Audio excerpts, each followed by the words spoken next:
In the peaceful community of Oakridge Lane, a new resident arrives seeking tranquility after decades of dedicated public service. Elaine Morris simply wants to enjoy her new home, planting roses and building a fresh start. But Walter Simmons, the self-appointed guardian of neighborhood standards, has other ideas. For 20 years, he has controlled who belongs in Oakridge through intimidation, manipulation, and selective enforcement of rules. When Walter targets Elaine with escalating harassment, fraudulent violations, and thinly veiled racial prejudice, he believes he's found another victim to drive away. What Walter doesn't realize is that Elaine Morris isn't just any homeowner. She's the incoming police commissioner with 30 years of experience fighting corruption and discrimination. As Walter's tactics grow increasingly desperate and dangerous, Elaine must decide: reveal her position and use her authority as a shield, or strategically expose a system of discrimination that has terrorized families for decades. Witness the gripping confrontation between power and justice, prejudice and principle, as one woman transforms harassment into an opportunity for long overdue change. When the truth is finally revealed in court, Walter's entire world collapses, proving that those who abuse power should be careful who they choose as targets. Do you think Elaine should have revealed her position as police commissioner sooner, or was she right to document Walter's discrimination first? Share your thoughts in the comments below, and don't forget to subscribe for more stories of justice triumphing over prejudice. Elaine Morris stood in the driveway of her new home, keys in hand, savoring the moment. At 58, after 3 decades of dedicated service in law enforcement, she had accepted the position of police commissioner in Mapleton, a mid-sized suburban city with picturesque tree-lined streets and well-maintained homes. The move represented not just a professional achievement, but a personal new beginning after losing her husband, Robert, to cancer 2 years prior. "This is it, Robert," she whispered, looking up at the cloudless blue sky. "Our dream house, just like we planned." The 2-story colonial on Oakridge Lane had everything they'd dreamed about during those long nights in their cramped city apartment: a spacious garden, a front porch perfect for morning coffee, mature oak trees providing dappled shade, and quiet neighbors. Elaine had decided to keep her appointment as police commissioner private for now. After years in the spotlight, she craved anonymity, at least for a few weeks before officially taking office. Her daughter Tanya pulled up in a rental truck loaded with Elaine's belongings. "Mom, this neighborhood is gorgeous," Tanya exclaimed, joining her mother on the driveway. "Dad would have loved it here." "He certainly would have," Elaine agreed, feeling a pang of both grief and gratitude. "He picked it out with me, you know. We drove through here last year when we visited you at university." As they began unloading boxes, Mrs. Garcia, an elderly woman from next door, approached with a basket of homemade muffins and fresh fruit. "Welcome to Oakridge Lane," she said warmly. "I'm Elena Garcia. My husband Miguel and I have lived here for 35 years. "Thank you so much," Elaine replied, genuinely touched by the gesture. "I'm Elaine Morris, and this is my daughter Tanya. It's wonderful to meet you both. If you need anything at all, we're right next door. Most folks around here are quite friendly." Elena paused, lowering her voice slightly. "Though I should mention Walter Simmons. He's the neighborhood watch captain and takes his job very seriously, sometimes too seriously if you ask me."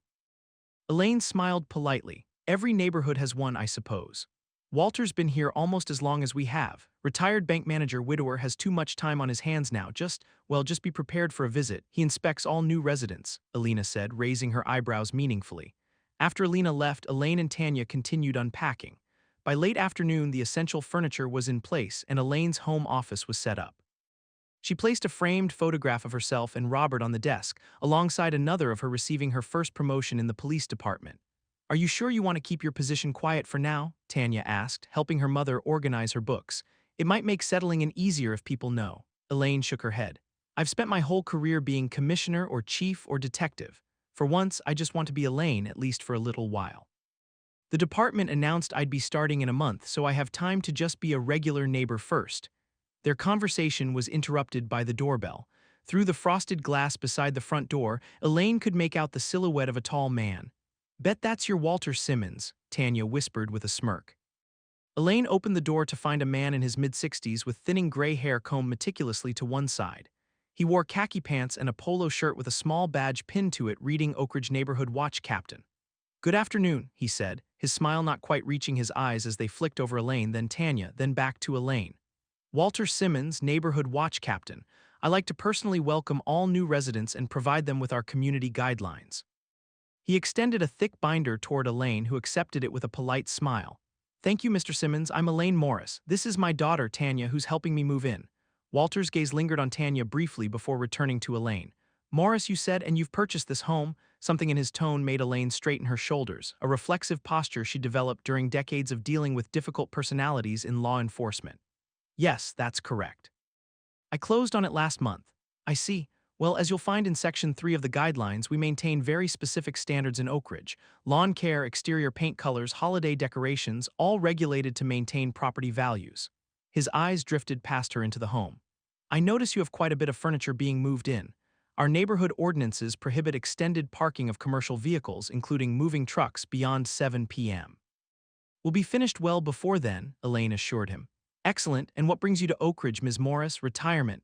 Just looking for a change of scenery after my husband passed, Elaine replied, choosing not to correct his assumption or elaborate on her career. My condolences, Walter said mechanically. Well, I should mention that our neighborhood watch is quite thorough. We've kept Oakridge crime-free for 15 years running. Everyone participates in our safety protocols. I'm a big believer in community safety, Elaine said with a knowing smile that Walter missed entirely. Good to hear. You'll find my contact information in that binder. I'll be monitoring your move-in to ensure all guidelines are followed. He looked pointedly at an empty moving box that had blown onto the front lawn. We don't tolerate untidiness in Oakridge. After Walter left, Tanya rolled her eyes dramatically. Wow, Mom, Elena wasn't kidding. That man is going to be a problem. Elaine closed the door, placing the heavy binder on a side table.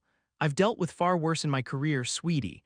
A retired bank manager with an inflated sense of importance doesn't worry me. As evening approached, Elaine sat on her new porch swing, watching the sunset paint the sky in vivid oranges and pinks. Across the street, she noticed Walter Simmons walking slowly past her house, making notes on a small pad. When he saw her watching, he gave a curt nod before continuing his patrol. Elaine sipped her tea and smiled to herself. She had faced down drug lords, corrupt officials, and violent criminals throughout her distinguished career. Walter Simmons and his neighborhood rulebook would be at most a minor annoyance. Little did she know, Walter had already marked her house with a red flag in his meticulous neighborhood watch records, a designation he reserved for residents he deemed potentially problematic. The seeds of conflict had been planted on Oakridge Lane, and Elaine Morris's peaceful retirement was already facing its first challenge. The morning sun filtered through the kitchen blinds as Elaine brewed her coffee. After decades of pre-dawn wake-ups for police work, sleeping past 6 felt like an indulgence. She'd been in her new home for just over a week now, establishing her routine before officially starting as police commissioner in 3 weeks. Her morning ritual was simple: coffee on the porch, a brisk walk around the neighborhood, and then reviewing case files sent over by her soon-to-be deputy commissioner. Today, she'd planned to plant the rose bushes she'd purchased to line the front walkway. As Elaine stepped onto her porch, she noticed a small yellow paper tucked under her doormat. Unfolding it revealed an official-looking notice. Violation: Oakridge Homeowner Association. Property 47 Oakridge Lane. Violation: unauthorized exterior modification, Section 732.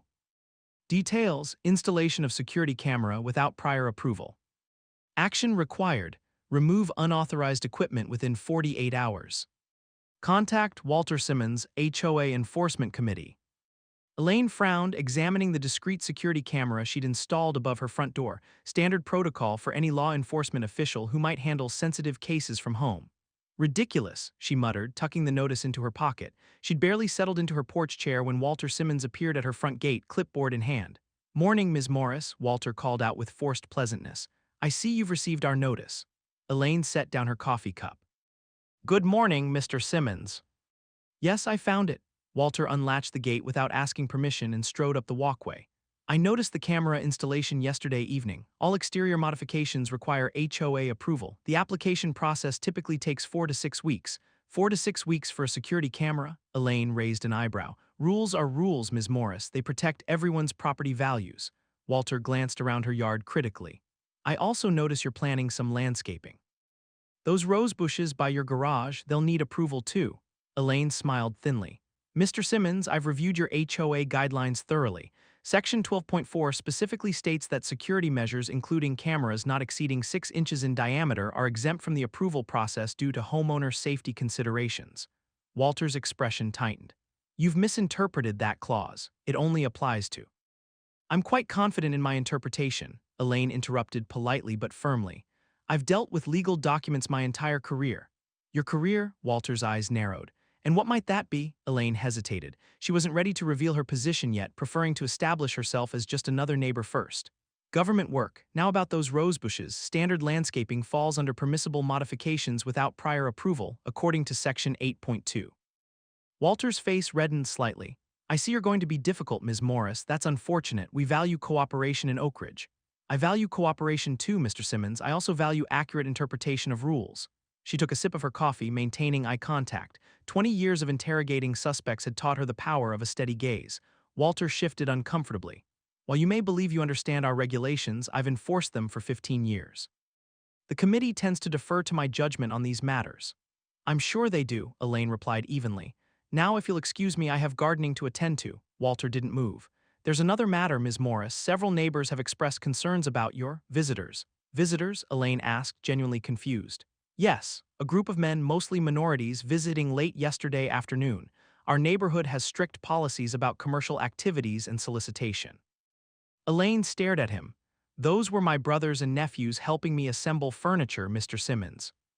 I see, Walter said, though his tone suggested he didn't believe her. Well, in the future, please notify Neighborhood Watch about any large gatherings. Family visits don't constitute large gatherings, Mr. Simmons, Elaine replied, her patience thinning. We've had issues with certain elements in the past, just being cautious. The implication wasn't lost on Elaine. After 30 years in law enforcement, she recognized coded language when she heard it. My family will be visiting regularly, Mr. Simmons. I won't be notifying anyone when they do. Walter's lips pressed into a thin line. Very well, but consider this a friendly warning. Those who don't cooperate with Neighborhood Watch often find Oakridge less welcoming than they hoped. With that, he turned and walked stiffly back to the street, where Elaine noticed a small group of neighbors had gathered, watching the exchange with undisguised curiosity. Later that afternoon, as Elaine planted her rose bushes, Elena Garcia came over with a pitcher of lemonade. I saw Walter giving you the welcome treatment, Elena said, handing Elaine a glass. Don't let him bother you. He's been worse since becoming HOA president last year. He's the HOA president and the Neighborhood Watch captain? Elaine asked, wiping soil from her hands. Oh yes, Walter collects positions of authority. He's also on the city zoning board and heads the community emergency response team. Elena lowered her voice. Between us, I think he's compensating for something. His wife left him 10 years ago for their marriage counselor. Elaine laughed despite herself. That explains a lot. The real problem started about 5 years ago when the neighborhood began to diversify. The Jacksons moved in 3 doors down, lovely black family, he's a surgeon, and Walter suddenly became obsessed with neighborhood character and maintaining standards. I'm familiar with that kind of coded language, Elaine said. I bet you are, Elena replied with knowing eyes. Miguel and I have lived here long enough to remember when this neighborhood wasn't so welcoming to Hispanic families either. Walter's type is a dying breed, but they don't go quietly. As they chatted, Elaine noticed Walter across the street, speaking with 2 older white couples, occasionally gesturing toward her house. He's already building a coalition against me, Elaine observed. That's Walter's specialty, Elena confirmed. Creating problems where none exist. Last month, he tried to fine the Patels for cooking odors that decreased neighborhood enjoyment. Can you believe it?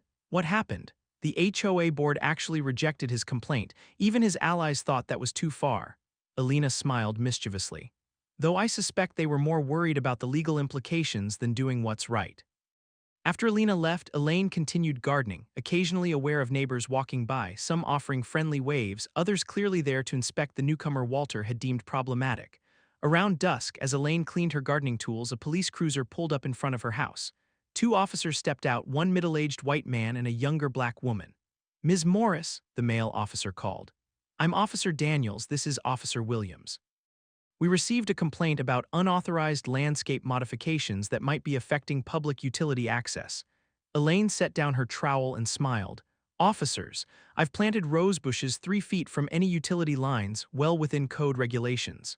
That may be, ma'am, but we need to verify. Officers, Elaine interrupted gently, I understand you're doing your job, but I assure you this complaint is baseless. If you check City Ordinance 432.1, you'll find the minimum clearance for plantings near utility lines is 2 feet, not 3. Officer Williams looked surprised.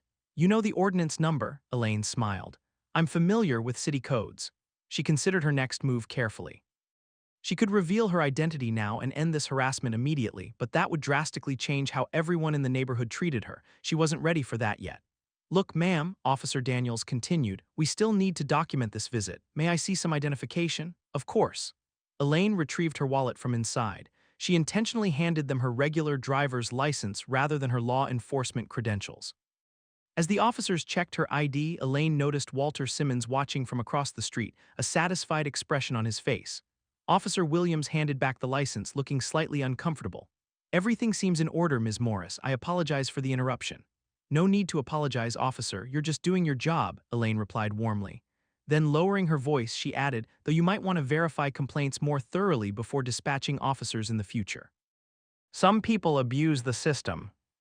Both officers glanced toward Walter, then back to Elaine. Something in her demeanor, the natural authority she carried after decades in command positions, made them straighten slightly. "Yes, ma'am," Officer Daniels said. "Have a good evening." As they returned to their cruiser, Walter's satisfied expression faded. Elaine offered him a small wave, which he didn't return. Inside her home, Elaine called her daughter. "You wouldn't believe the day I've had," she told Tanya. "The neighborhood watchdog is already trying to run me out of town." "Maybe you should just tell him who you are, Mom," Tanya suggested. Elaine considered this. "Not yet. I want to see how far he'll go first." "Mom, you're not turning this into one of your undercover operations, are you?" Tanya asked, knowing her mother's tendency to treat everyday situations like police work. "Of course not," Elaine replied, though the familiar strategic thinking that had served her throughout her career was already kicking in.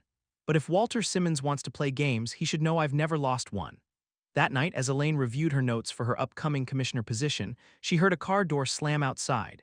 Peeking through the blinds, she saw Walter Simmons photographing her house, paying particular attention to her newly planted rose bushes and security camera. "Game on, Walter," she whispered to herself, already planning her next move. Elaine's third week in Oakridge Lane brought a shift in Walter Simmons' tactics. What began as bureaucratic harassment had evolved into something more calculated and persistent. The gardening dispute had merely been opening moves in what was becoming an increasingly complex game of neighborhood chess. Monday morning started with another notice, this one taped directly to Elaine's front door. "Violation, Oakridge Homeowner Association. Property 47 Oakridge Lane. Violation, Noise Ordinance, Section 481. Details, excessive noise during quiet hours, 10 p.m. 7 a.m. Fine, $150, payable within 14 days. Contact Walter Simmons, HOA Enforcement Committee." Elaine stared at the notice in disbelief. She'd spent the previous evening reading case files in complete silence before turning in at 9:30 p.m. The fabricated violation was a transparent escalation. While preparing for her morning walk, Elaine noticed a white SUV parked across from her house. The vehicle belonged to Walter, who sat in the driver's seat with a clipboard, documenting her every movement. When their eyes met, he made no attempt to hide his surveillance, instead giving her a small, satisfied nod. Elaine's phone rang as she locked her front door. "Morris," she answered automatically, her professional habit not yet broken. "Commissioner Morris, this is Deputy Commissioner Powell. We've had an interesting development with the Westside case that I wanted to brief you on." "Go ahead, Thomas," she replied, walking down her driveway and noticing Walter's sudden interest in their conversation. Powell detailed a breakthrough in a major corruption investigation she would be overseeing once she officially took office. As they discussed sensitive case details, Elaine maintained a casual pace down the sidewalk, passing directly by Walter's vehicle. "I'll need those files delivered to my home today," she concluded. "Send Officer Jenkins, he knows the address." After ending the call, Elaine approached Walter's SUV and tapped on the window. He reluctantly lowered it. "Good morning, Mr. Simmons." "I received another one of your notices," she said pleasantly. "Apparently I was making excessive noise last night while I was sleeping." Walter cleared his throat. "3 neighbors reported a disturbance, Ms. Morris. The HOA takes noise complaints very seriously. I'd love to speak with these neighbors. Could you provide their names? We maintain confidentiality for reporting parties," Walter replied stiffly. "Of course you do," Elaine smiled. "Just as I maintain detailed records of my activities. My home security system logs entry and exit times and confirms I was asleep during the hours in question. I'll be contesting this fine formally." Walter's jaw tightened. "The appeals process can be quite lengthy, Ms. Morris. Many residents find it simpler to just comply." "I've never found compliance simpler than justice, Mr. Simmons." She glanced at his clipboard. "Enjoying your morning surveillance?" "Neighborhood watch duty," he corrected. "We've had reports of suspicious activity." "How convenient. Well, don't let me interrupt your important work." Elaine turned to continue her walk, then paused. "Oh, I should mention I'll be having several visitors later today. Professional colleagues. I wouldn't want you to mistake them for suspicious persons." By mid-afternoon, Walter had escalated his campaign. Elena Garcia knocked on Elaine's door, clearly distressed. "Elaine, I hate to bother you, but Walter is going door to door with a petition about you." Elena said, wringing her hands. He's claiming you're operating an illegal business from your home and bringing undesirable elements into the neighborhood. Based on what evidence? Elaine asked, though she already knew the answer. Your phone calls visitors, and this is ridiculous. The fact that you demonstrate suspicious knowledge of legal codes and procedures. He's convinced half the street you're either a criminal lawyer bringing clients home or involved in something worse. Elaine sighed. Thank you for telling me, Elena. Is he getting much support? Most people are just nodding along to avoid conflict, but the Richardsons and the Millers have always followed Walter's lead. They're actively recruiting others. Elena hesitated. Walter mentioned something about your family visitors last week. He used some coded language I'd rather not repeat. Elaine's expression hardened momentarily before she controlled it. I see. Miguel and I told him we wouldn't sign anything. So did the Jacksons and the Patels. We've been on the receiving end of Walter's campaigns before. After Elena left, Elaine sat at her kitchen table, strategizing. She'd planned to maintain her privacy until officially taking office, but Walter's racial targeting crossed a line she couldn't ignore. Still, revealing her position now would feel like using her authority as a shield rather than addressing the underlying prejudice in Walter's actions. Her doorbell rang at 3:30 p.m. Officer Jenkins had arrived with the case files, dressed in full uniform. Before she could warn him about Walter's surveillance, the young officer greeted her formally. Good afternoon, Commissioner Morris. I've brought the confidential files you requested.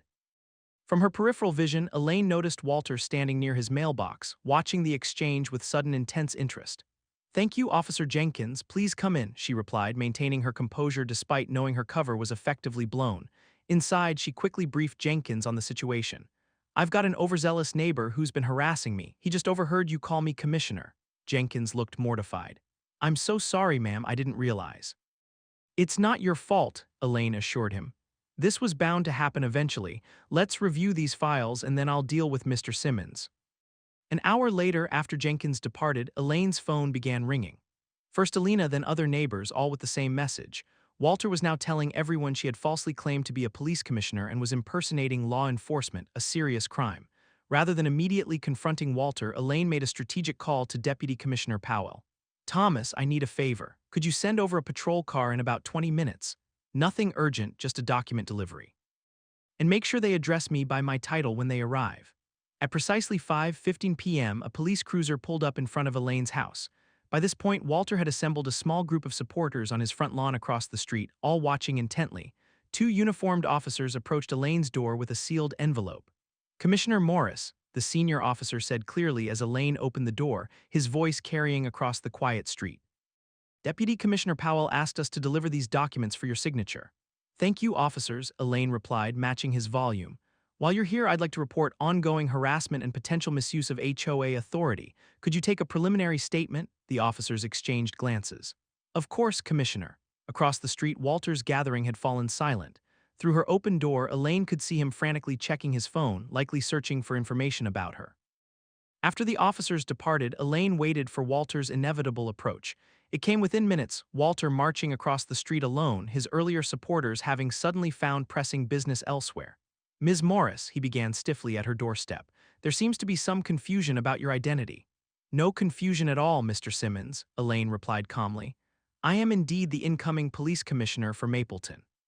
I chose not to announce it upon moving in because I wanted to establish myself as a neighbor first, a decision I'm now reconsidering. Walter's face flushed.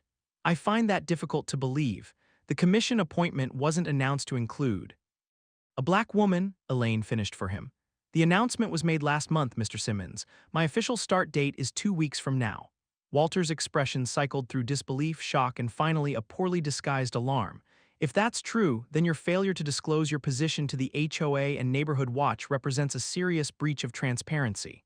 Elaine nearly laughed at his audacity. There is no requirement for any resident to disclose their profession to the HOA, Mr. Simmons. Now, about these fraudulent violations and your door-to-door campaign of misinformation. I was acting on legitimate neighborhood concerns, Walter insisted, his confidence visibly crumbling. If you had been forthcoming about your identity, would you have treated me differently? Elaine asked pointedly. Because that's precisely why I kept it private. I wanted to experience how you treat ordinary residents, particularly those who look like me. Walter's jaw clenched. I treat everyone equally. Your accusations of bias are unfounded and potentially defamatory. I have documented every interaction between us, Mr. Simmons, including your selective enforcement of HOA rules and your racial coding when referring to my family members as undesirable elements. You're twisting my words, Walter protested, glancing around nervously as several neighbors had emerged from their homes, watching the confrontation with undisguised interest. No, Mr. Simmons, I'm quoting them. Now I suggest you rescind these fraudulent violations immediately and cease your harassment campaign. Otherwise, our next conversation will be considerably less pleasant. Walter drew himself up with wounded dignity. This is an abuse of authority, using your position to intimidate a volunteer neighborhood official. I haven't begun to use my position, Mr. Simmons, Elaine interrupted quietly. Thus far, I've responded as any resident might when faced with discrimination and harassment, but rest assured, when I do officially act as commissioner, it will be to address systemic issues of bias and selective enforcement throughout Mapleton, starting with civilian oversight groups that exceed their authority. The threat landed precisely as intended. Walter took an involuntary step back. We'll see what the HOA board has to say about this, he managed finally. Yes, we certainly will, Elaine agreed. I look forward to attending the next meeting. As Walter retreated across the street, Elaine noticed Alina and several other neighbors giving her subtle thumbs-up gestures from their windows and porches. The neighborhood dynamics had shifted dramatically in the span of an afternoon. That evening, Elaine received calls from 3 HOA board members, each distancing themselves from Walter's actions and assuring her they had no part in the harassment campaign. The fabricated noise violation notice had mysteriously disappeared from the HOA's official records. While preparing for bed, Elaine called her daughter to update her on the day's events. "So your cover's blown?" Tanya asked. "Completely," Elaine confirmed, "but in some ways it's a relief. Now I can deal with Walter Simmons directly without the pretense." "Do you think he'll back down?" Elaine considered the question, drawing on her decades of experience with men like Walter. "Temporarily, perhaps, but people like him don't surrender power easily. He's embarrassed and cornered. That makes him dangerous." "Mom, you're not in danger, are you?" Tanya asked with sudden concern. "Nothing I can't handle," Elaine assured her. "But I suspect our neighborhood drama is just entering its second act." Later that night, as Elaine reviewed case files in her home office, she noticed Walter's porch light switch on. Through her window, she could see him standing in the shadows, staring at her house with an unreadable expression. Instead of closing her curtains, Elaine simply raised her coffee mug in a mock toast. The message was clear: she wasn't intimidated. After facing down drug cartels and corrupt officials throughout her career, Walter Simmons hardly registered as a threat. What she didn't yet realize was how deeply Walter's identity was intertwined with his neighborhood authority, or how far he would go to maintain it. The transformation of Oakridge Lane was swift and unmistakable in the days following Elaine's confrontation with Walter. News of her position as the incoming police commissioner spread through the neighborhood with remarkable efficiency, creating a clear division among residents. Those who had previously avoided eye contact now offered enthusiastic waves. The Richardsons, once Walter's steadfast allies, mysteriously found time to bring Elaine a welcome basket 3 weeks after her arrival. "Remarkable how quickly people adjust their behavior when they discover you have authority," Elaine remarked to Alina during their morning coffee on Alina's porch, a ritual they had established over the past week. Alina chuckled. "Walter's influence is built on fear and intimidation. Your position undermines that entirely." "Speaking of Walter," Elaine said, nodding across the street, "he's been uncharacteristically quiet." Walter's SUV had remained parked in his driveway for 3 days.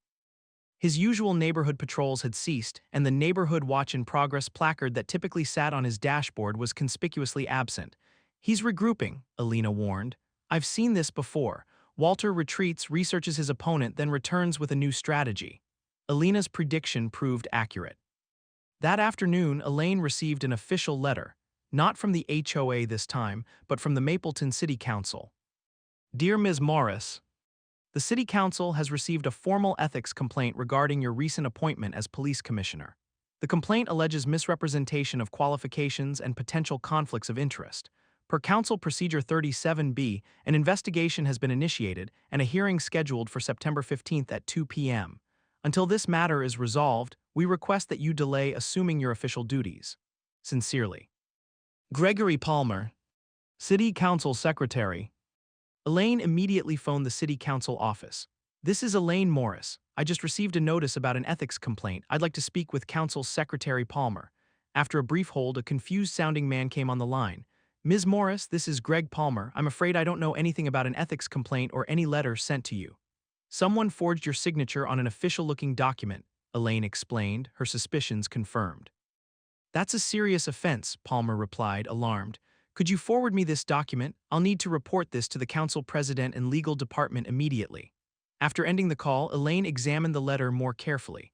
The letterhead appeared genuine, but the font didn't quite match official city documentation she'd seen before. A clever forgery, but a forgery nonetheless, and a criminal one at that. As she contemplated her next move, her security system alerted her to movement at the front door. The camera feed showed a young man in a delivery uniform placing a large envelope in her mailbox. When she retrieved it moments later, she found it contained dozens of printed pages, public records of her career, news articles about cases she'd handled, and personnel reports that should have been confidential. Several items were highlighted in yellow, primarily disciplinary hearings where she'd testified against fellow officers for misconduct. A handwritten note was attached to the front page.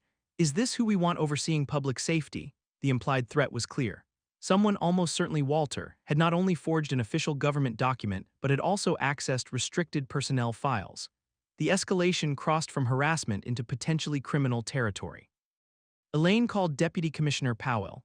"Thomas, I need a favor. Can you run a search on Walter Simmons, retired banker, mid-60s, currently heads the Oakridge Lane HOA and Neighborhood Watch?" While waiting for Powell's callback, Elaine noticed unusual activity outside. Several unfamiliar cars drove slowly past her house, occupants clearly photographing her property. When she stepped onto her porch, they quickly accelerated away. Powell called back within the hour. "Commissioner, your neighbor has quite the interesting history. Walter Simmons retired from Mapleton Community Bank as a vice president 8 years ago under somewhat murky circumstances. There were allegations of racial discrimination in lending practices, though no formal charges were filed. The bank settled several lawsuits confidentially. That explains his reaction to me," Elaine noted. "There's more," Powell continued. "He's filed 27 police reports in the last 2 years, almost exclusively against new residents who were people of color. None resulted in charges, and he's been warned twice about misrepresenting himself as having law enforcement authority through his neighborhood watch position." "What about political connections?" Elaine asked. "He's a significant donor to Council Member Harrison's campaigns and serves on several city committees." "That might explain how he accessed your personnel records. Harrison sits on the Police Oversight Committee." "Thank you, Thomas. I may need additional support soon." Elaine spent the afternoon reviewing her security footage from the past weeks, documenting every interaction with Walter and his associates. She compiled a comprehensive timeline of harassment, complete with witness statements from Alina and other supportive neighbors. At 6:30 p.m., her doorbell rang. Through the security camera, she saw Walter standing on her porch with 2 other men, one she recognized as Council Member Harrison, the other unfamiliar but wearing an expensive suit and carrying a leather portfolio. Elaine activated the camera's recording function before opening the door. "Good evening, gentlemen," she greeted them calmly. "Ms. Morris," Walter began, his tone artificially pleasant. "I hope we're not interrupting. This is Council Member Harrison and Mr. Daniels from the City Attorney's Office." The man in the suit stepped forward. "Ms. Morris, I'm here to inform you that the city is reviewing your appointment in light of certain discrepancies that have been brought to our attention." "What discrepancies would those be, Mr. Daniels?" Elaine asked. She deliberately didn't invite them inside. "There are questions about your handling of the Westside corruption case in your previous position," Daniels replied. "Allegations that you suppressed evidence favorable to certain defendants." Elaine's expression didn't change, though she immediately recognized the fabrication. The Westside case was still active and confidential, information Walter could only have obtained through improper channels. "Interesting," she replied, "especially since my role in that investigation hasn't been made public yet. Perhaps you could explain how you came to possess classified information about an ongoing case." Daniels glanced uncomfortably at Harrison, who quickly interjected, "The point is, Ms. Morris, there are serious concerns about your appointment. The council believes it would be best if you voluntarily withdrew your acceptance of the commissioner position. To avoid embarrassment all around," Walter added with barely concealed satisfaction. Elaine studied the 3 men on her porch. "Let me make sure I understand. You've accessed confidential personnel files, forged city documents, and now you're attempting to pressure me into resigning based on fabricated allegations about a classified investigation." "No one is fabricating anything," Harrison insisted. "We're simply conveying concerns brought to the council's attention." "Unofficially, of course," Elaine noted. "Since you've brought no formal documentation, are conducting this meeting at my private residence after business hours, and have made no official record of these allegations." The men exchanged glances. "We thought a private conversation might spare everyone a public spectacle," Harrison offered weakly. How considerate, Elaine responded. Unfortunately, I have a strict policy against discussing official matters without proper documentation and witnesses. If the city has genuine concerns about my appointment, I expect them to be communicated through official channels. Walter's facade of civility cracked. You're making a mistake, Morris. We're offering you a dignified exit. And I'm declining your generous offer, Elaine replied evenly. Now, unless you have warrants or official city business to conduct, I'll have to ask you to leave my property. You're not understanding the situation, Walter pressed, his voice hardening. We know about your brother's history, the sealed juvenile records, the gang associations. Imagine how that might look if it became public, the new police commissioner with family ties to criminal organizations. The threat landed like a physical blow.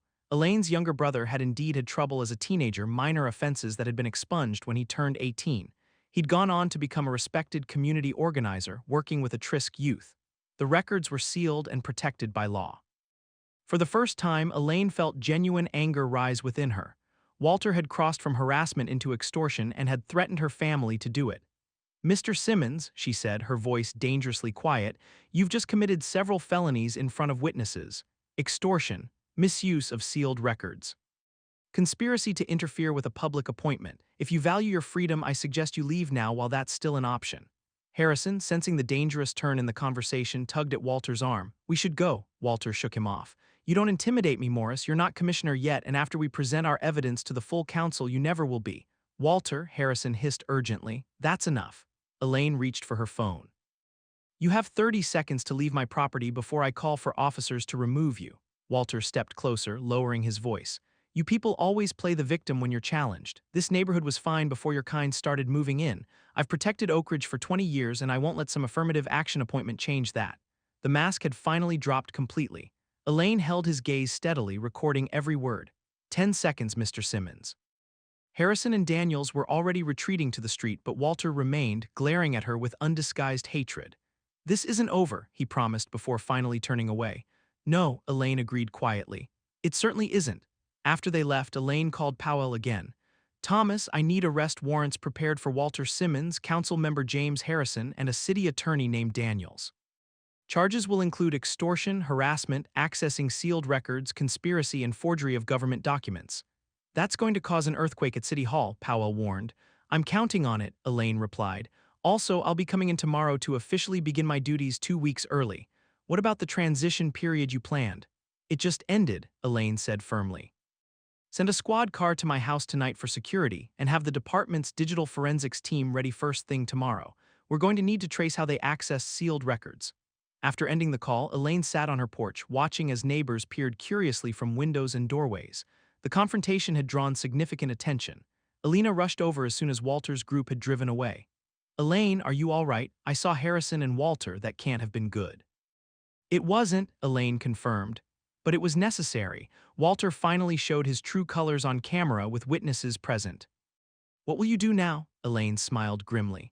What I've done my entire career, Elena, uphold the law without fear or favor. Later that evening, as promised, a patrol car parked discreetly across from Elaine's house. Through her window, she could see Walter watching from his darkened living room, phone pressed to his ear, gesturing animatedly. She turned back to her desk, where she'd laid out every document, recording, and piece of evidence she'd gathered since moving to Oakridge Lane. The case against Walter and his co-conspirators was substantial and growing stronger by the hour as Powell sent over additional background information. Tomorrow would bring a reckoning, not just for Walter Simmons, but for the system of discrimination and intimidation he represented. Elaine had spent her career fighting such systems, and she wasn't about to stop now. As she organized her evidence, Elaine thought about her brother and the struggles he'd overcome despite the obstacles placed in his path. She thought about the Jacksons, the Patels, and Alina's family, all targets of Walter's campaigns over the years. This ends now, she promised quietly, closing her case file. She would need to be fully rested for what promised to be a momentous day ahead. The morning dawned gray and rainy, matching Elaine's determined mood as she prepared for her day. Rather than her usual casual attire, she dressed in a tailored navy suit, the same one she'd worn to her confirmation hearing for the commissioner position. Today would mark her official assumption of duties, 2 weeks ahead of schedule. When she opened her front door to retrieve the morning newspaper, she discovered a disturbing scene. Neon orange spray paint defaced her driveway with crude racial slurs and the words "Go Home" prominently displayed across her garage door. The roses she had planted, the initial source of conflict with Walter, had been uprooted and scattered across her lawn. Without displaying any visible reaction, Elaine retrieved her phone and documented the vandalism methodically, taking photographs from multiple angles. She then called the patrol officers stationed nearby. "I need a forensics team at my residence," she instructed calmly. "And please notify Deputy Commissioner Powell that the timeline has accelerated." Within 15 minutes, police vehicles lined Oakridge Lane. Crime scene technicians collected paint samples and took impressions of footprints in the soft soil of her flower bed. Neighbors emerged from their homes, staring in shock at both the vandalism and the swift law enforcement response. Elena rushed over, visibly distressed. "Elaine, this is horrible. Do they know who did this?" "Not definitively," Elaine replied, "but we have strong suspicions. My security camera captured a hooded figure at 2:17 a.m., though their face was deliberately concealed." Powell arrived at 7:30 a.m., striding purposefully through the gathering crowd of onlookers. "Commissioner, we're ready to proceed when you give the word." Elaine nodded. "Execute the warrants." As they spoke, 3 police cruisers pulled up in front of Walter's house. 6 officers approached his door with a battering ram at the ready. Walter Simmons, an officer, called through a megaphone. "This is the Mapleton Police Department. We have a warrant for your arrest and a search warrant for these premises. Open the door immediately." No response came from Walter's darkened house. "He left an hour ago," volunteered Mrs. Richardson, suddenly eager to distance herself from Walter, "packed a suitcase into his car and drove off in a hurry." "License plate?" Powell asked sharply. "MHW 413, Mrs. Richardson replied promptly. "Dark blue Lexus sedan, 2023 model." Powell immediately radioed the information to dispatch, initiating a BOLO "Be on the lookout" alert for Walter's vehicle throughout the county. "Execute the search warrant," Elaine instructed the waiting officers, "and prepare a full forensic team for digital evidence recovery." As officers forced entry into Walter's home, a black SUV with City of Mapleton insignia pulled up. Mayor Davis stepped out, his expression grave as he approached Elaine. "Commissioner Morris," he greeted her formally, deliberately using her title. "I've just been briefed on the situation. Council member Harrison called an emergency closed session this morning, apparently attempting to force a vote on rescinding your appointment." "And?" Elaine inquired calmly. "The city attorney recognized the illegal nature of the meeting and refused to attend. Without legal counsel present, Harrison couldn't proceed," Mayor Davis explained. "He's currently being detained for questioning regarding the forged documents and extortion attempt." Elaine nodded. "Thank you for your support, Mayor Davis." "Don't thank me yet," he replied grimly. "This is going to get ugly. Harrison has powerful friends, and Walter Simmons has been a fixture in this community for decades. The narrative is already forming that this is a vendetta on your part, an abuse of power against a concerned citizen." "Let them try that narrative," Elaine responded confidently. "I have documented evidence of criminal behavior spanning weeks, culminating in last night's hate crime." Mayor Davis surveyed the graffiti with disgust. "I'll make a public statement condemning this act unequivocally and supporting your actions. The timing of your official assumption of duties will need to be formalized immediately. Consider yourself on active duty as of this moment." While they spoke, a commotion erupted from Walter's house. Officers emerged carrying boxes of documents and several computer devices. "Commissioner," called one of the forensic technicians, "you're going to want to see this." Inside Walter's home office, Elaine found a meticulously organized operations center. Wall maps of Oakridge Lane displayed color-coded pins marking each home, with demographic information about the residents. A separate board contained photographs of Elaine, her family members, and detailed notes about her career history, including information that could only have been obtained through unauthorized access to sealed records. Most damning was a spiral-bound notebook labeled Neighborhood Integrity Preservation. Inside, Walter had detailed his systematic harassment campaigns against minority homeowners, complete with strategies for exploiting HOA regulations to force them out. The most recent entries focused extensively on Elaine, documenting his escalating plans to discredit her and force her resignation. "Document everything," Elaine instructed. "Chain of custody is critical. This isn't just about vandalism or harassment anymore. We're looking at criminal conspiracy, civil rights violations, and potentially RICO charges if we can connect this to Harrison and others." By mid-morning, Walter's operation had been fully exposed. The forensic team discovered he had created an elaborate network of fake social media accounts to spread misinformation about targeted residents. They also uncovered evidence of his unauthorized access to police databases through council member Harrison's credentials. At 11:30 a.m., Powell received word that Walter's vehicle had been located at a bus station 50 miles outside of Mapleton. Security footage showed him boarding a bus to Chicago 3 hours earlier. "He's running," Powell observed. "As expected," Elaine replied. Alert federal authorities. With evidence of civil rights violations, we can request FBI involvement and expand the jurisdiction. At noon, Elaine held a press conference on her vandalized driveway, the defaced property serving as a powerful backdrop. Local news crews captured her poised, authoritative presence as she addressed the camera. Today, I officially assume my duties as police commissioner of Mapleton under difficult circumstances, she began. What you see behind me is not just an attack on my property, but an attack on the principles of equality and justice that our community stands for. Evidence uncovered this morning reveals a systematic campaign of harassment and intimidation against minority residents, orchestrated by individuals who abused positions of trust. She detailed the investigation without naming Walter specifically, emphasizing the department's commitment to thorough, unbiased law enforcement. Let me be clear, no one is above the law. Not neighborhood officials, not city council members, and certainly not your police commissioner. Every citizen deserves equal protection and fair treatment, regardless of race, background, or address. Today marks the beginning of a new chapter for law enforcement in Mapleton, one defined by accountability, transparency, and equal justice for all. The press conference concluded with Mayor Davis reaffirming his administration's complete support for Commissioner Morris and the investigation. As the cameras stopped rolling, Alina approached Elaine with tears in her eyes. "That was magnificent," she said. "For years, people like Walter have made life miserable for anyone who didn't fit their idea of who belongs here. No one ever stood up to them like this." "The standing up is just beginning," Elaine assured her. "This goes beyond Walter Simmons. We're investigating the entire network of officials who enabled and participated in this discrimination." Back at police headquarters that afternoon, Elaine established a specialized task force dedicated to civil rights violations and abuse of authority. She appointed trusted officers with proven integrity to lead the investigation, ensuring it would continue even if attempts were made to derail it through political pressure. "Our primary objective is thorough documentation and airtight cases," she instructed the assembled team. "We anticipate significant resistance from entrenched interests. Every I must be dotted, every T crossed. This isn't just about prosecuting individuals, it's about dismantling a system." By evening, the FBI had joined the investigation, bringing additional resources and federal jurisdiction. Walter Simmons was apprehended at a hotel near O'Hare Airport, attempting to board a flight to Canada. Council member Harrison and 3 other city officials had been brought in for questioning based on evidence found in Walter's records. As Elaine finally returned home that night, she found her driveway and garage door freshly cleaned, all traces of the hateful graffiti removed. A group of neighbors had organized the cleanup without being asked, led by Alina and Dr. Jackson. "We wanted you to come home to a clean slate," Alina explained. "And we've started a neighborhood committee to review and reform the HOA bylaws to ensure they can never be weaponized like this again." "Thank you," Elaine said sincerely. "This means more than you know." Inside her home, Elaine called her daughter to update her on the day's events. "Mom, this is incredible," Tanya exclaimed after hearing the details. "You've only been there a month and you've already exposed a corruption ring." "It's what I've done my entire career," Elaine replied modestly. "The only difference is that this time it started in my own front yard."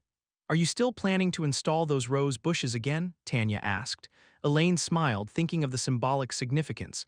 "First thing tomorrow, some things are worth replanting no matter how many times they get uprooted." As she prepared for bed, Elaine reviewed the day's events. Walter's operation had been more extensive than she'd initially suspected, suggesting connections to similar discriminatory practices throughout the city government.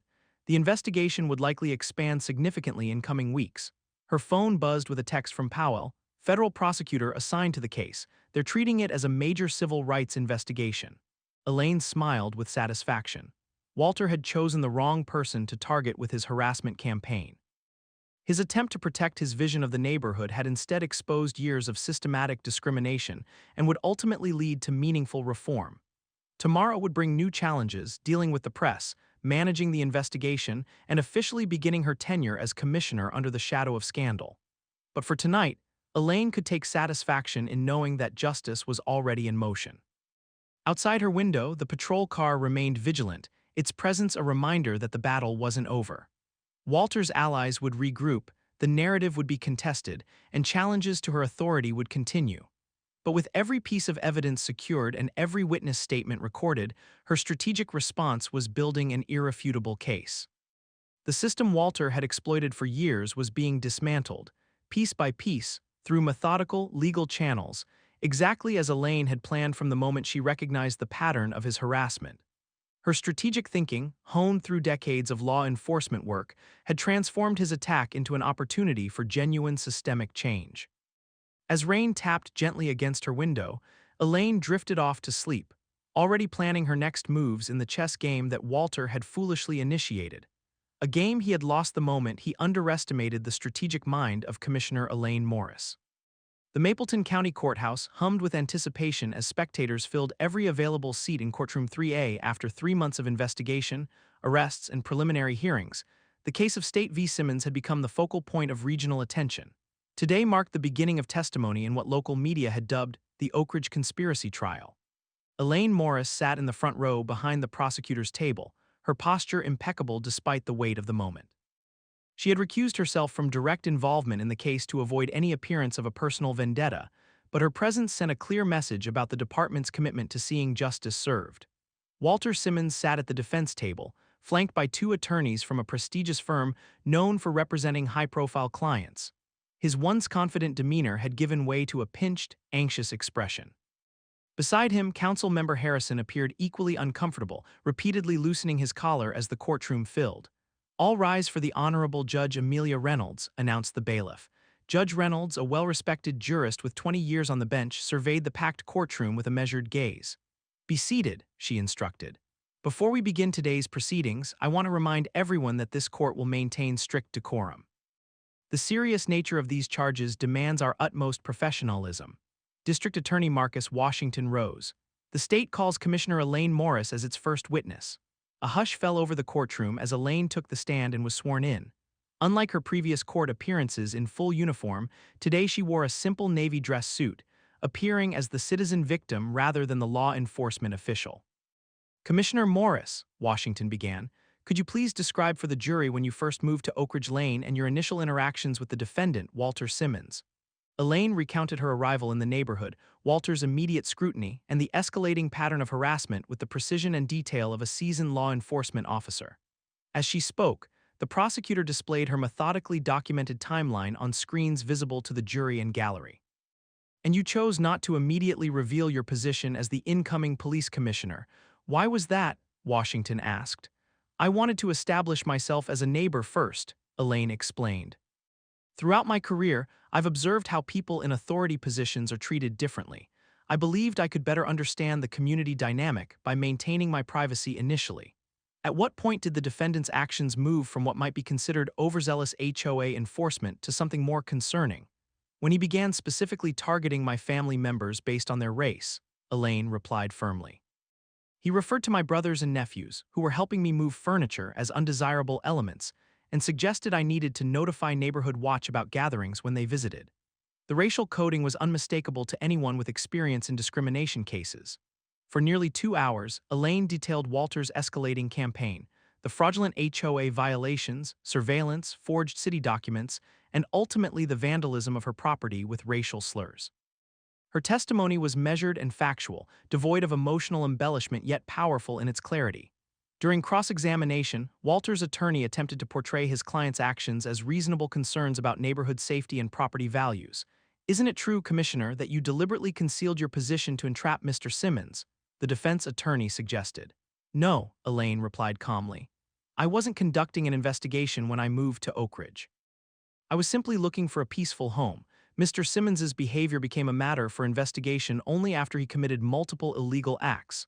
"Yet you documented everything from day one," the attorney pressed. "That suggests premeditation on your part." "I documented everything because I recognized the pattern," Elaine explained. "In my 30 years of law enforcement, I've seen how harassment campaigns operate. Documentation protects victims." As the cross-examination continued, Walter became visibly agitated, whispering frantically to his attorneys and shaking his head at Elaine's responses. After Elaine's testimony concluded, the prosecution called a series of expert witnesses who analyzed the evidence recovered from Walter's home. Digital forensics experts detailed his systematic tracking of minority residents, his unauthorized access to sealed records, and the network of fake accounts used to spread misinformation. The courtroom grew tense when FBI Special Agent Curtis presented evidence connecting Walter's activities to a broader pattern of discrimination throughout Mapleton's governance structures. "What we discovered," Agent Curtis testified, was an informal but highly organized network operating within various city departments and community organizations. This network consistently applied different standards to homeowners based on racial and ethnic backgrounds, using seemingly neutral policies as cover for targeted harassment. During the afternoon session, Elena Garcia took the stand, describing her own family's experiences with Walter's discriminatory practices years earlier. When we first moved to Oakridge in the 1980s, there were no other Hispanic families, Elena recalled. Walter organized a petition to prevent us from painting our house the color we had chosen, a soft yellow, claiming it would negatively impact neighborhood aesthetic standards. Yet 3 white families had similarly colored homes without issue. Elena's testimony opened the floodgates. One after another, current and former residents of Oakridge testified about Walter's selective enforcement of rules, his intimidation tactics, and the climate of fear he had created for anyone who didn't fit his vision of an appropriate neighbor.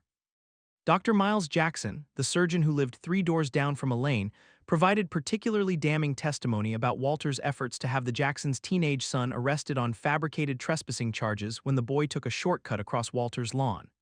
The responding officer recognized the absurdity of the situation, Dr. Jackson testified. But Walter insisted, claiming my son looked suspicious and might have been casing Holmes. My son was wearing his school track uniform and carrying his backpack. By late afternoon, Walter's composed facade had completely crumbled. During a brief recess, he was overheard shouting at his attorneys, "They're making me sound like a monster. This is a coordinated attack on everything I've built."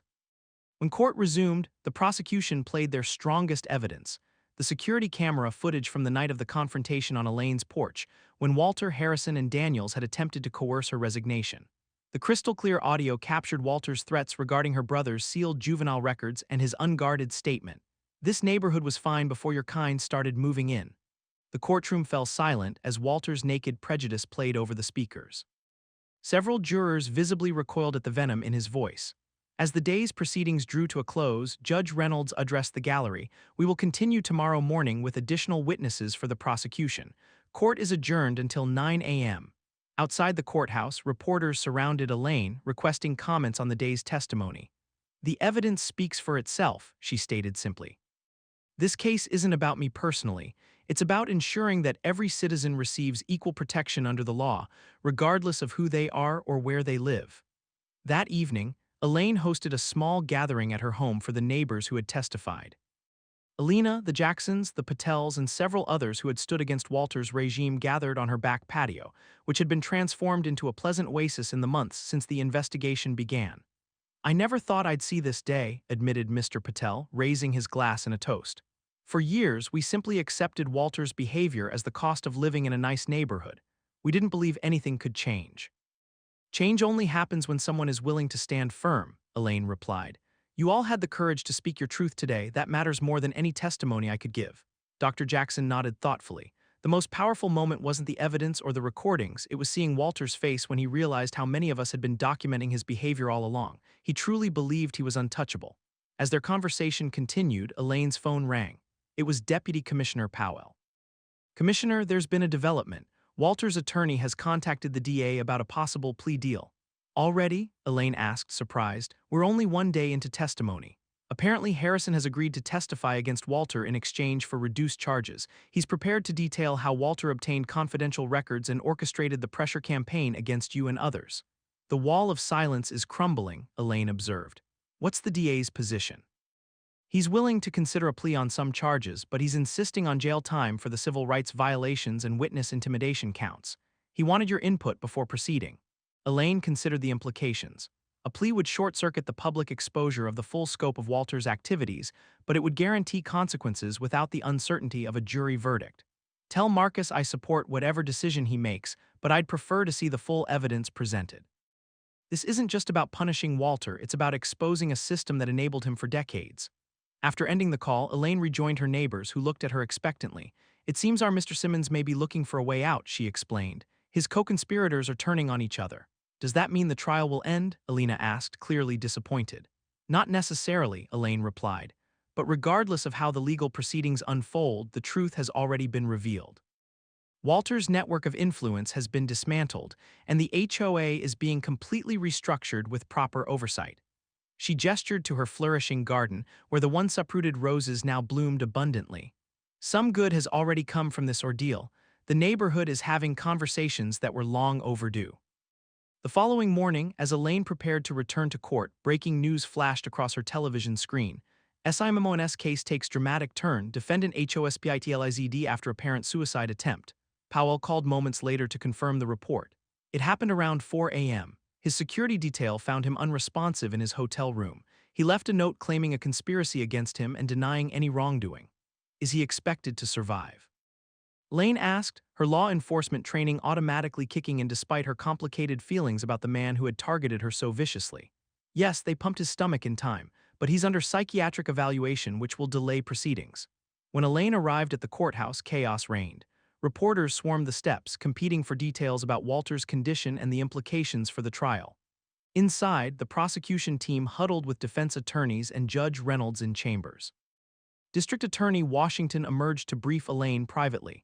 Walter's attempt changes the dynamics significantly. His attorneys are now pursuing an insanity defense, claiming he suffered a psychotic break under the pressure of unjust persecution. That's absurd, Elaine replied. The evidence clearly shows long-term, calculated behavior spanning years. I agree, Washington assured her. But it complicates matters. Judge Reynolds has called a 3-day recess while psychiatrists evaluate him. As word spread throughout Oakridge Lane, residents gathered at Elaine's home seeking reassurance. The neighborhood had invested emotionally in seeing Walter face justice, and his apparent attempt to escape accountability through a mental health claim felt like another manipulation. He's still trying to control the narrative, Dr. Jackson observed bitterly. Now he gets to paint himself as the victim. The evidence doesn't change, Elaine reminded them. Whether Walter faces consequences through a guilty verdict or a guilty plea or spends time in psychiatric care, the truth about his actions has been exposed. The systems he exploited are being reformed. That's the real victory here. 3 days later, court reconvened. Walter appeared in a wheelchair, looking pale and diminished in hospital scrubs rather than his usual tailored suit. His attorneys presented a motion for a competency hearing, which Judge Reynolds granted over the prosecution's objections. However, the judge also made a crucial ruling. While we determine Mr. Simmons's current competency to stand trial, the evidence gathering and testimony will continue regarding the other defendants and the broader conspiracy allegations. This compromise meant that although Walter's personal legal fate remained uncertain, the full exposure of the discriminatory system he had championed would proceed unimpeded. Over the next 2 weeks, a parade of witnesses detailed how Walter's influence had extended throughout Mapleton's governance structures. Former city employees testified about unwritten policies that subjected minority homeowners to greater scrutiny. Banking colleagues revealed how Walter had continued to influence lending practices even after his official retirement. Most damaging was the testimony of Walter's former neighborhood watch lieutenant, Martin Weber, who had accepted an immunity deal in exchange for his complete cooperation. Walter had a system, Weber testified. When a minority family expressed interest in an Oakridge home, he would activate what he called Operation Preservation. This involved pressuring sellers to reject offers, arranging for unexpected building inspections to find code violations, and in some cases manufacturing safety concerns to devalue properties. Weber's testimony included detailed records of these activities spanning 15 years, a systematic campaign to maintain Oakridge's racial composition through technically legal but morally reprehensible means. As the trial entered its 4th week, 3 significant developments occurred in rapid succession. First, the psychiatric evaluation determined that Walter was competent to stand trial, though suffering from narcissistic personality disorder that had been exacerbated by the public exposure of his activities. Second, faced with overwhelming evidence and the defection of his co-conspirators, Walter's attorneys approached the prosecution with a comprehensive plea offer. He would plead guilty to multiple felony counts in exchange for a sentence recommendation of 7 years. Third, and perhaps most significantly, the FBI announced an expansion of its investigation to 3 neighboring communities where similar discriminatory practices had been identified, suggesting Walter's methods had spread beyond Oakridge. On the morning Walter was scheduled to enter his plea, Elaine arrived at the courthouse to find a large group of Oakridge residents gathered on the steps. They stood in dignified silence, holding signs with simple messages, "Equal justice and neighbors, not enemies, and Oakridge united." Inside the packed courtroom, Walter shuffled to the podium, supported by his attorneys. Judge Reynolds addressed him directly. "Mr. Simmons, before you enter your plea, I want to ensure you understand the gravity of these charges and the terms of this agreement. You're pleading guilty to 18 felony counts including civil rights violations, witness intimidation, extortion, unauthorized access to government records, and conspiracy. The agreed sentence is 7 years in federal prison. Do you understand these terms? Walter's voice was barely audible as he replied, "Yes, Your Honor." "And are you entering this plea voluntarily without coercion?" "Yes, Your Honor." "Then how do you plead to the charges as read?" Walter hesitated, looking back at the gallery where his few remaining supporters sat isolated among the diverse faces of the community he had tried to control. For a moment, it seemed he might renege on the agreement. Then his shoulders sagged in defeat. "Guilty, Your Honor." A collective exhale swept through the courtroom. Years of intimidation, discrimination, and fear had culminated in this moment of accountability. Judge Reynolds accepted the plea but added an unexpected condition. "Before sentencing is finalized, I am requiring the defendant to listen to impact statements from those affected by his actions. This court needs to establish a complete record of the harm caused by these systematic violations of civil rights." For the next 3 hours, residents of Oakridge Lane approached the podium to describe how Walter's reign had affected their lives. Families detailed canceled home purchases when they sensed the hostility. Children described feeling unwelcome in their own neighborhood. Elderly residents admitted their silence in the face of discrimination they recognized but feared to challenge. When the last statement concluded, Judge Reynolds addressed Walter directly. "Mr. Simmons, you used your position of community trust to inflict harm based on prejudice and a desire for control. Your actions represent not just criminal behavior but a profound moral failure. The sentence of 7 years reflects the severity of your crimes, but no prison term can fully address the damage you've caused to this community's fabric. That healing must now begin without you." As Walter was led away by court officers, Elaine remained seated, observing the reactions around her. Some residents wept quietly, others exchanged embraces of relief. A few simply sat in stunned silence, absorbing the reality that an era had ended. Outside the courthouse, reporters thrust microphones toward Elaine, asking for her reaction to the verdict. "Today isn't about victory or defeat," she replied thoughtfully. "It's about truth." For years, discrimination was hidden behind procedure, policy, and position. Today, that truth stands revealed, not just for Oakridge Lane, but for our entire community. The harder work begins now, rebuilding trust and creating systems that serve everyone equally.